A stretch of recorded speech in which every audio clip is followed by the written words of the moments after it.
been only a couple of weeks since I last uploaded. School started and adjusting to new schedule, work-wise. But doing water changes today. I know it's not a snake channel or reptiles, but I've got my little corn snake here. Very, very happy with her. She's a beautiful animal to interact with. But I'm doing water changes today, and I wanted to show you more in depth now that I have a method to film it using a camera holder. So I want to show you how to do a water change in a bit more detail and give maybe a few more tips and tricks, and also, build off of my other video, the other videos that I've made. This is the tank we'll be doing the water change on. I'm currently doing a water change on the 75-gallon, which is right there behind the camera. You can't see it. I'm doing a water change on that, and that one we can go into a different story with, but this is how most people will do water changes, and I'm gonna share a few things that I do different that might make your water change experience a lot easier, and hopefully encourage you to do them more, because working at a fish store, I hear lots of people don't even know what water changes are, and then when they hear water change, they don't want to do them because they have it in their minds. I don't know where this comes from, but you have to take out like all the fish, all of the water and whatnot in the tank and deep clean it, and that's not what you do. So we're just gonna go over a basic water change. You do this weekly, you will have a healthy tank. This is what works for all my customers I interact with. I interact with customers on a daily basis, weekly basis. My goal working at the fish store was to get people in on a weekly basis so I can keep up with their tanks, and we do that for about a month or so, and then they come in whenever after that. But during the first month, I'm making sure everything is stabilized, testing their water, asking questions, learning and figuring out the tank, helping learn a routine with feeding and lighting to make sure they're not going to get any algae blooms,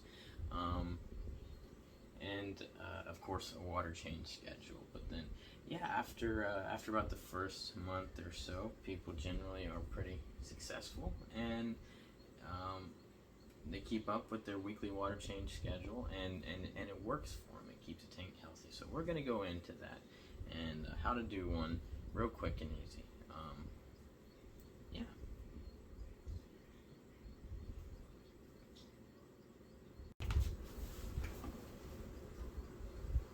Now, some things you'll need are going to be this, a bucket, a towel, and your chemicals, fertilizer, dechlorinator, anything that if you need to remove chlorine from the tap water, chlorine and chloramine, so get that out of there.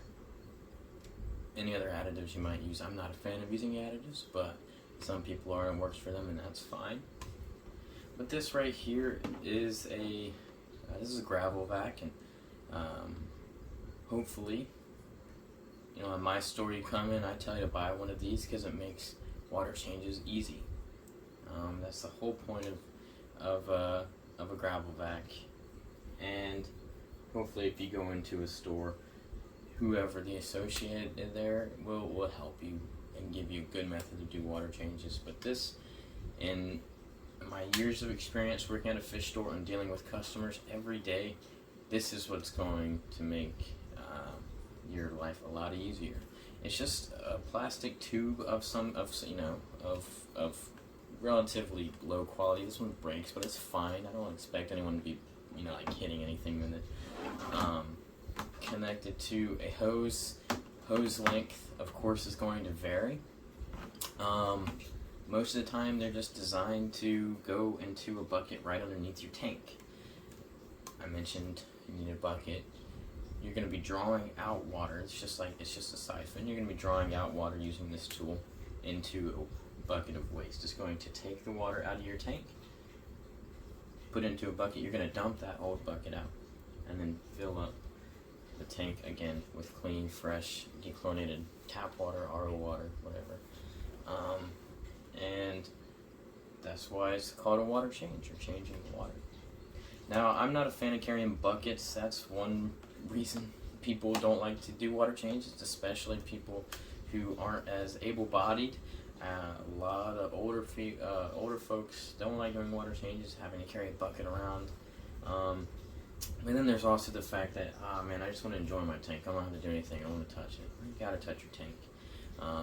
So in order to help make it a bit easier, you can get a longer hose of the same diameter as this thing right here. It's some of the cart that this camera is placed on, but there's a 20-foot hose that I use, that I would just run this out the window. The window is across the room. I would put this into the tank and then start the siphon over there.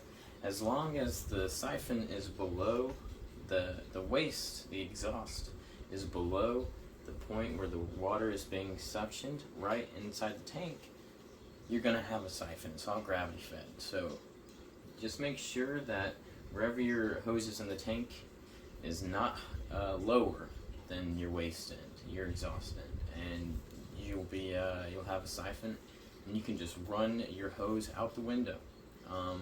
Might cost you a few more dollars than the traditional gravel vac to do that method, but it makes your life a whole lot easier. And a lot of customers I know have done that after recommending it to them, and it's just one less bucket you have to carry and dump around. Another method, I used to use my garden hose, so I bought an extended garden hose, or garden hose extension, to fill up my tank from my window. A lot of people do that, especially if you've got big tanks like I was telling you with the 65. It made it a whole lot easier just to buy a whole hose, $30, whatever, and attach it to the house spigot, and you will fill up your tank from there. Now with these smaller tanks, this is an 8-gallon, holding 5 gallons or so, 4 gallons of water or so. I just carry around you can't see them, they're not in frame, but there's a 2.5 gallon jug and a gallon jug. And I just carry those around, and I put my wastewater into a 4-gallon jug, 4.5 gallon jug. So no biggie, carry it, get a little bit of exercise, but doing that with a big tank is not fun. But anyway, let's get into it itself. There are different ways to start this. Unfortunately, I can't start this siphon the way I normally would demonstrate to people because the tank isn't big enough for it. So I can't do that. I can't put it the other way either because of diagonally either because of the decorations in the tank. So I'm just going to suck on the end of this and pray I don't get fish water in my mouth. It'd be embarrassing. But the idea is that you put the gravel vac inside the tank and then start the siphon. Put it into your waste bucket, and then I grab the hose, just a few, maybe about 1.5 feet or so away, and you can control the what goes in and out just by clenching the tube up and down. And then you go through your tank. If you had a gravel bed substrate, you would going into the gravel. It's called a gravel vac. You dig into it. You'd see all the junk from the gravel bed go into the siphon and get sucked away. But obviously this is a sand bed, so I can't really do that. It'll suck up the sand.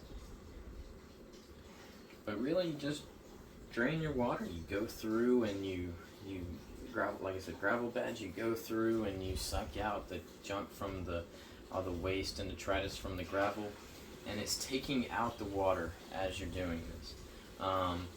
Like the demonstration I use at work, we have a hose filling up a sump, and that is feeding the tank, so no water is removed. And so I have to remind people that you're draining out the water along with that.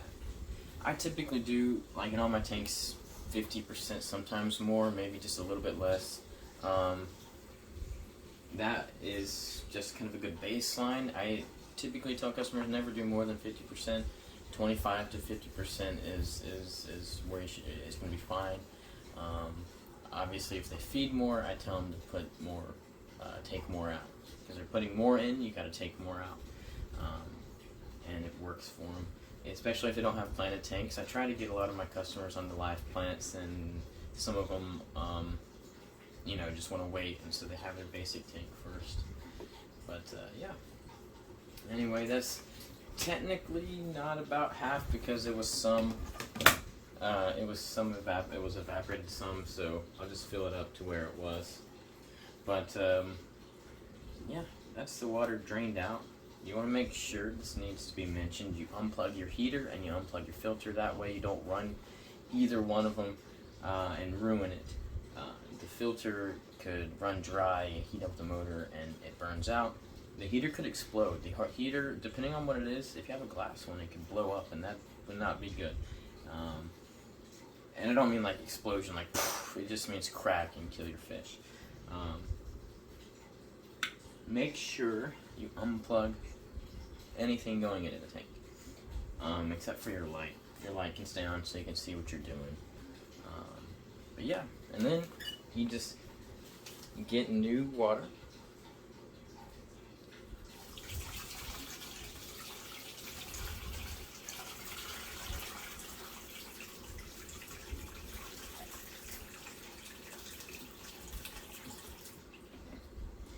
Fill her back up. Very easy. Now, if you need to, I should throw this out there, if you need to like wipe algae off, I typically do that before I do my water change. That way it's all floating around in the water column and the filter can suck it up, but also you can suck it up too with your gravel vac. You can suck up all the debris floating around.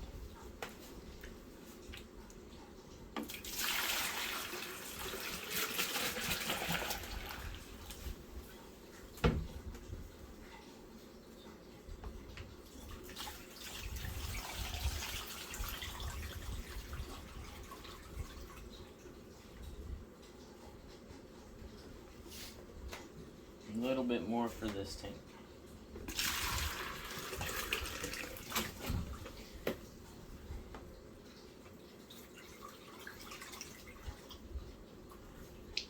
And there we go. Now I gotta dechlorinate, but some people dechlorinate the water before they put it in there. I don't. It's not harmful enough. Or the chloramine levels aren't harmful enough in my tap water, at least in my experience, to have to dechlorinate and let that sit for however long before I put it in the tank. So I dechlorinate after, and it works. I fertilize and dechlorinate at the same time. It's just easier for me.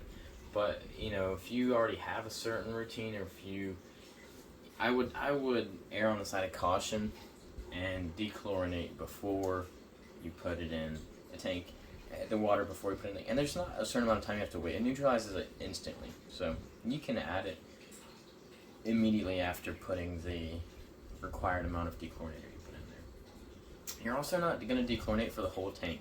Only dechlorinate for what you take out. So if you take out a gallon, only dechlorinate a gallon. You don't have to dechlorinate 5 gallons if you have a 5-gallon tank again. It's going to take out oxygen. It's going to kind of mess things just a little bit. Err on the side of caution.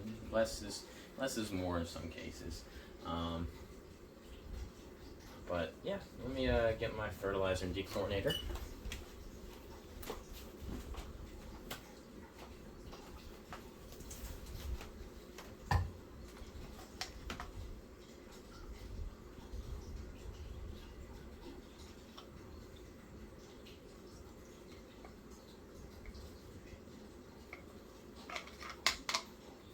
So we got the dechlorinator, and here is the fertilizer.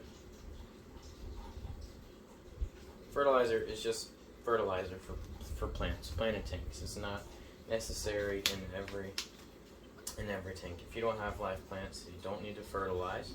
It's not doing anything special for your fish or your tank water or anything. So yeah, there we go. That's it. Of course, if you need to clean up any spills with a towel, I keep my waste bucket on top of a towel just in case. If you guys have any other suggestions for tips on doing water changes, let me know in the comments and we can share them and help educate people take care of their tanks better. But yeah, thank you guys for watching. I appreciate it.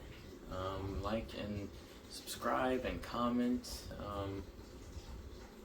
Yeah, thank you guys. Have a great rest of your day.